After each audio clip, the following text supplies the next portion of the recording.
Koulibaly Siaka a révolutionné le métier de forgeron dans son village Loulo. Loulo, village situé à 5 km du Mali, dans la sous-préfecture de Boukou, département de Mbengue, région du Pau. Fils de forgeron, Koulibaly Siaka veut adapter les activités de sa forge aux réalités du moment. Au tout début, le fan qu'on utilisait ici, c'était des peaux de bœuf qui étaient malaxés par les griots et on faisait des trous, alors qu'on les faisait actionner.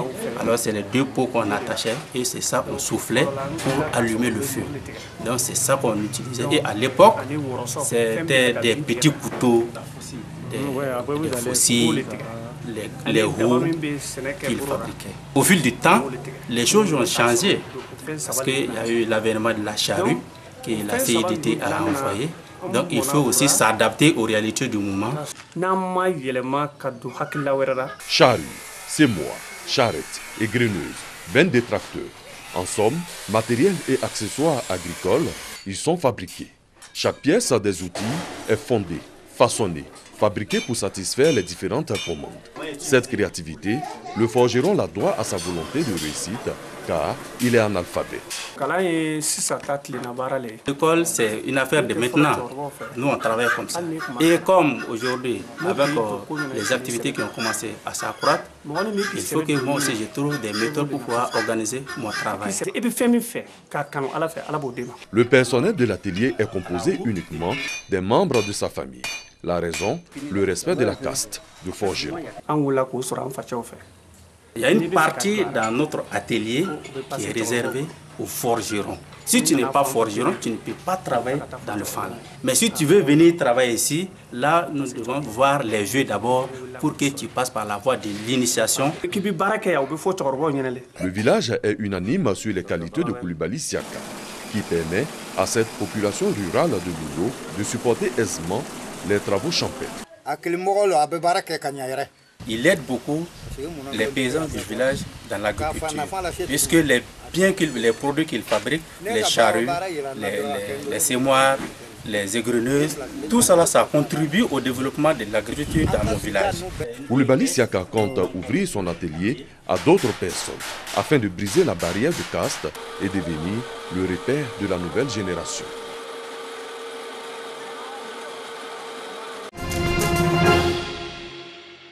Les musulmans du monde entier observent le jeûne du mois du Ramadan depuis 13 jours, ayant débuté le 27 mai.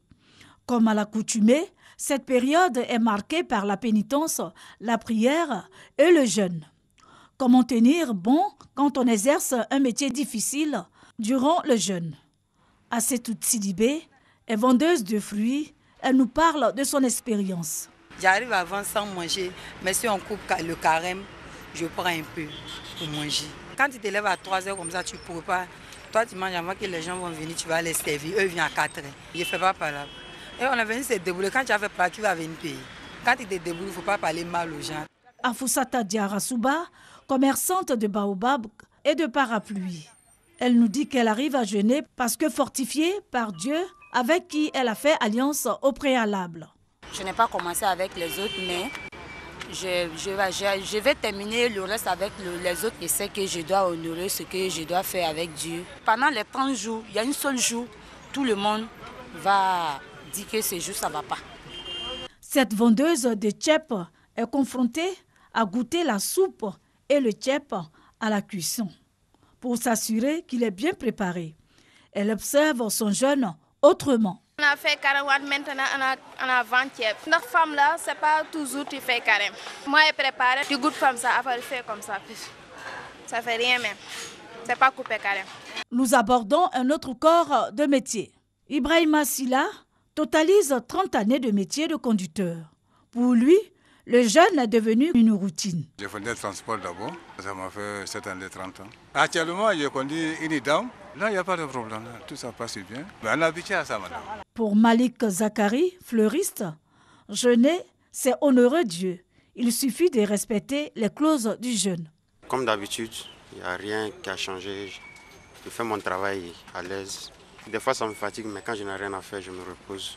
Les forgerons, les maçons, les vigiles, les précollecteurs d'ordures ménagères et bien d'autres personnes observent également le jeûne du mois du Ramadan. La vieille ville d'Hébron, en Cisjordanie occupée.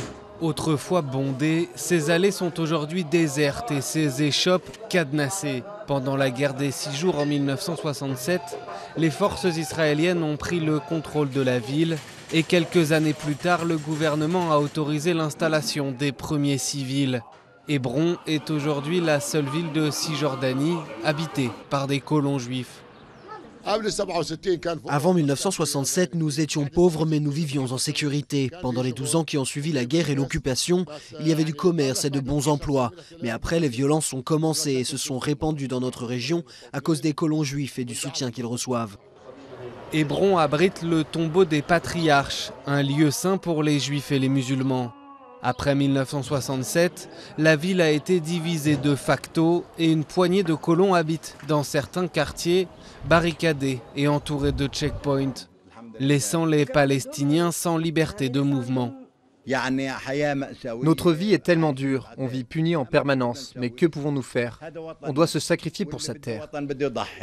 La partie de la ville occupée par les colons est facilement identifiable par les drapeaux israéliens. Ici, les Juifs souffrent aussi d'une vie sous les menaces et la surveillance militaire. Je n'ai pas de problème avec les Arabes vivant ici. Si c'est calme, ça ne pose pas de problème qu'ils continuent à vivre ici. Mais ce n'est juste pas possible de vivre dans une peur constante que quelqu'un vienne nous poignarder. Pendant des décennies, Hébron a été l'épicentre de la violence du conflit israélo-palestinien. Pour le porte-parole des quelques centaines de colons, une prise de contrôle totale de la ville par Israël est la seule solution. De nos jours, les Juifs ont le droit de vivre dans 3% du territoire de la ville seulement, une très petite partie de la ville. Il y a des gens qui appellent ça un ghetto, et même si je n'aime pas ce mot, c'est assez similaire. Avec les négociations de paix au point mort, les habitants d'Hébron, israéliens comme palestiniens, vont devoir continuer à faire avec cette situation de plus en plus inextricable, 50 ans après le début de l'occupation. « 9 juin 1999, fin de la guerre du Kosovo, après le cessez-le-feu accepté par la République fédérative de Yougoslavie. Le conflit débute en 1996 avec la création de l'Armée de libération du Kosovo, qui amorce une campagne de révolution en assassinant des dirigeants, des policiers et des gardes frontières serbes, ainsi que les Albanais collaborant avec le régime. Les Serbes ont alors pris de sévères contre-mesures policières et militaires. Le point tournant est survenu en mars 1997, lorsque le gouvernement de l'Albanie s'est effondré à la suite d'opérations financières pyramidales ratées.